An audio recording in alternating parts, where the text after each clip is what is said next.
গ্রামে কিন্তু পাঁঠা বলি হয়ে গেছে। হ্যাঁ হ্যাঁ, ও পাঁঠা ওখানেও বলি হবে, এখানেও বলি হবে। নমস্কার দর্শক, আপনারা দেখছেন আকাশ চোখে নিউজ। আমি বিশ্বনাথ, সঙ্গে থাকবো আপনাদের সাথে।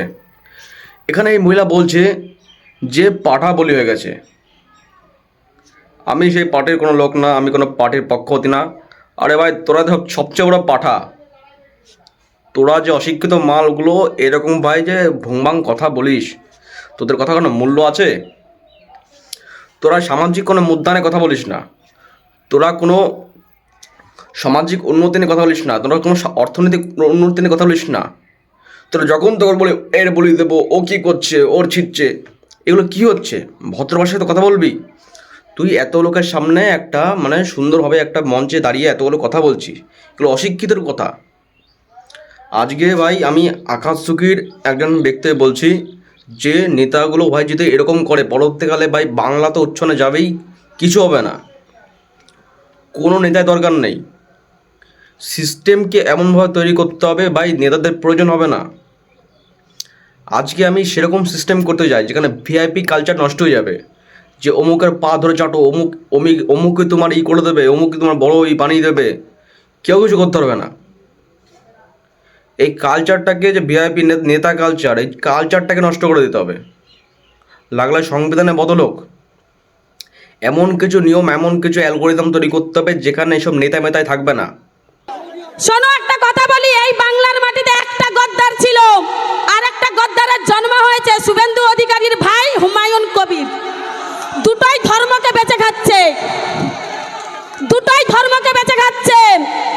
শুনুন, বিজেপি মানে হচ্ছে আমাদের বাঙালি বিরোধী, বাংলার মাছে ভাতে বিরোধী। আরে মোদিজি কি বলছে জানো? বলছে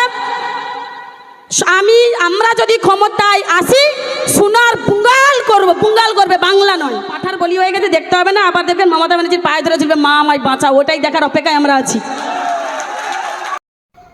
দ্বিতীয়ত, যে আপনি যে নাচে বাদে বাঙালি বা ধর্ম নিয়ে যারা সেন্টিমেন্ট এই ভোট রাজনীতিতে করছে, ধর্ম নিয়ে বা বাংলা ও বাঙালি নিয়ে বা এসব নিয়ে কোনোদিন বা রাজনীতি চলে না। রাজনীতি সম্পূর্ণ উন্নয়ন ভিত্তিক হয়, যেখানে ভাই হাসপাতালে মানুষ মারা যাচ্ছে, যেখানে ভাই কৃষকরা মরছে, যেখানে ভাই অর্থনীতি একদম তুঙ্গে চলে যাচ্ছে, যেখানে ভাই একদম বেকারত্বের অবস্থা শোচনীয় হয়ে যাচ্ছে, ভাই বেকারত্ব দিন দিন বেড়ে যাচ্ছে, যেখানে ভাই চাকরিজীবীর একদম ক্ষমতা সেখান থেকে কেড়ে নেওয়া হচ্ছে। আজকে আপনি গ্রুপ ডি লেভেলে দেখেন, ওদের বেসিক পেটা কত? বেসিক পে কেন 800 টাকা মানা যায় আজকালকার দিনে। তাও ডিএমএ লাগিয়ে দেখা যাচ্ছে তাদের ভাই 30,000 টাকা হচ্ছে, তারা কোনো মূল্যই পাচ্ছে না।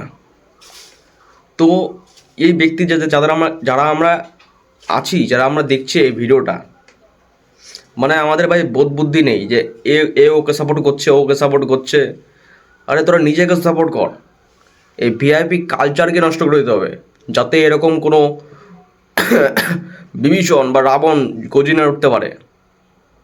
না থাকবে রাবণ, না হবে ঘরের শত্রু বিভীষণ, সবাইকে উড়িয়ে দিতে হবে।